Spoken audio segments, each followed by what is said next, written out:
Hi, I'm Ailsa Nadvorny, and you're listening to NPR's Book of the Day. Laverne Cox's memoir covers a lot of topics. It begins with growing up in Alabama and winds its way to how Cox became one of the most famous transgender actors in Hollywood. It's called Transcendent, and it explores trauma and triumphs on her journey to healing. Cox spoke with NPR's Ailsa Chang.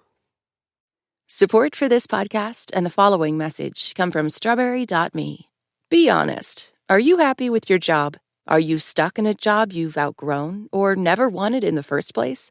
Are your reasons for staying really just excuses for not leaving? Let a career coach from Strawberry.me help you get unstuck. Discover the benefits of having a dedicated career coach in your corner and get 50% off your first coaching session at strawberry.me/NPR. This message comes from BetterHelp. Summer can feel like a sprint. Kids home, trips to plan, routines flipped upside down. It's easy to slip into survival mode, just trying to get through it. Then suddenly, it's over, and you're wishing you enjoyed the days just a little bit more. Therapy can help you slow down and actually be present for the moments that matter. With BetterHelp, you can connect with a licensed therapist from anywhere, on your schedule. Don't just survive the summer, thrive. Visit BetterHelp.com/NPR. In 2013, when the Netflix series Orange is the New Black came out, the world met the character Sophia Bursette, a Black trans woman serving as the resident hairstylist in prison. And for much of the audience, it was also the first time they met the actress Laverne Cox, who landed the role of Sophia at the age of 40, just when she was thinking she was going to quit acting altogether. Suddenly, Laverne Cox was a breakout TV star, and with that came the expectations and responsibilities of another role, leader and advocate for trans people everywhere. That is really my job, to continuously invite people to see trans people as human beings in a world that deeply dehumanizes us. In her new memoir called Transcendent, Cox talks about the challenges that she faced long before Netflix ever came knocking.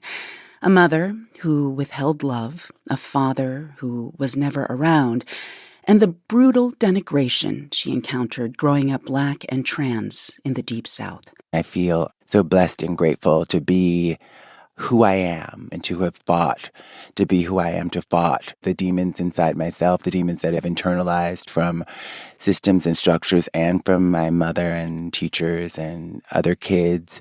I sometimes feel like it's a miracle. May we talk about your mother? Because so Absolutely. much of this book is centered on her and your relationship with her, how your whole life, Laverne, as you were trying to be who you are, you talk about how cruel she could be to you. Can you tell me first, why did you decide to build so much of this memoir around your mother? My mother is just this key figure in my life. I was desperate for her love and approval as a child and as a young adult. And then I had to let go of that. And then I've come to a place of deep compassion for her as I've understood with my own sort of healing journey, just how a lot of her own trauma has not been processed and has not been healed. And there's something kind of remarkable about the things that she's accomplished despite all of that. If I may, I want to be specific for people who haven't read this book. There was one line that really hit me. This is when you were at the Fine Arts School in Alabama, and you wrote, "I had always known that I couldn't come out to my mother then because I still needed a place to stay in the summertime and on breaks." And I thought, my God, Laverne, you literally felt like you had to choose between suppressing the truth about yourself or being homeless for a few weeks or a month, right? Yes. Well, my mother would always sort of, threaten us and say, if you don't act right, I'll put you out. And when we were in third grade, an incident happened and we ended up, my mother dropped us off at our, I call him the sperm donor's house, because he's never a father, Right. but dropped us off at our biological father's house, who we never met. And there was a woman there who we didn't know. And the next day, the woman takes us to the police station and we end up at an orphanage for a month. Right. So Even though after your mom that. remembered it only as a week, but you and your twin brother Yes. remembered, no, we were there a month. Yeah, absolutely. And when my mother would say, if you don't act right, I'll put you out. After that, the orphanage, it was a threat that felt quite real, and it was that. I mean, yeah, that was that was awful. I'm trying to keep myself together. I'm Thinking about sorry. it. No, yeah, it's fine. I'm struck by listening to you because there has always been, the way you've described it in this book, a strong inner voice in you. Like even as a child, you were bullied severely, beaten, ridiculed for acting like a girl, for talking like a girl, but you always told yourself that you would not retaliate against them, sink to their level. And where do you think that comes from, this I will rise above mentality? Because you seem to have had this for so long. Well, the I will rise above mentality is why I call the book Transcendent. When I read Walden when I was a freshman in high school, I was just sort of like, transcendentalism. This is what I wanted to do my whole life. I've wanted to transcend how people see me because I was assigned male at birth and because I'm Black and poor in the South. I want to transcend this body. I want to transcend like time and space. And I finally had a word for what I longed to do and what I felt like I was here to do. As we mentioned, you were cast in Orange is the New Black when you were 40 years old. And when you look back on it, you say you're glad that opportunity came later in life for you. Can you say more about that? Like, what does it mean to you to be ready for success?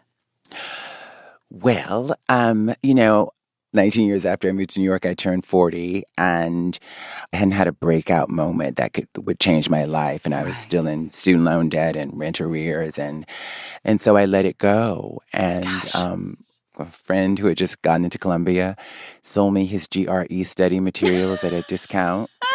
This happened. And so I started studying for the GRE and I started getting graduate school applications. And then I turned 40 in May 29th. And then the Orange audition happened in late August, early September of that year. In my 20s, I was not secure in myself. But in my 40s, I was on the path, the journey of learning that I was worthy, not because of something I did, but because I'm a child of God, because I am born. What would you love to tell the young Laverne when she was back in Alabama, in Mobile, just beginning to find her dreams as a kid, watching Sheryl Lee Ralph on Good Times and just in awe of her, and then you would end up meeting Sheryl Lee Ralph, sharing red carpet moments with Sheryl Lee Ralph. The first time I met her, I told her how I would pretend to be her. How did she react? As I bet she was Vanessa, moved by that. She was so gracious and she was just Sheryl. She was just in her anointed goddess-ness that she just always carries. Oh, Black women are everything. There's something wonderful about Black women. And I think there's something wonderful about trans people, especially when we allow ourselves to be in that anointed space that is really ours to claim. I really feel that. And so I would say to little Laverne that every single impulse that you have is good and right, and that you are beautiful, you are lovable, you are wanted, and you deserve the very, very best in life and in the world. And and don't worry, you will be the person that you know you are. You will become the woman of your dreams and fantasies, and you will exist in that anointed, transcendent space that you long to. I wish someone talked to me like that as well.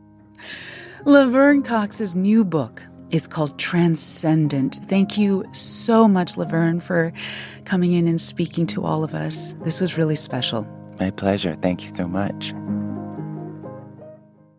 And just a quick reminder that signing up for Book of the Day Plus is a great way to support NPR's book coverage and public media.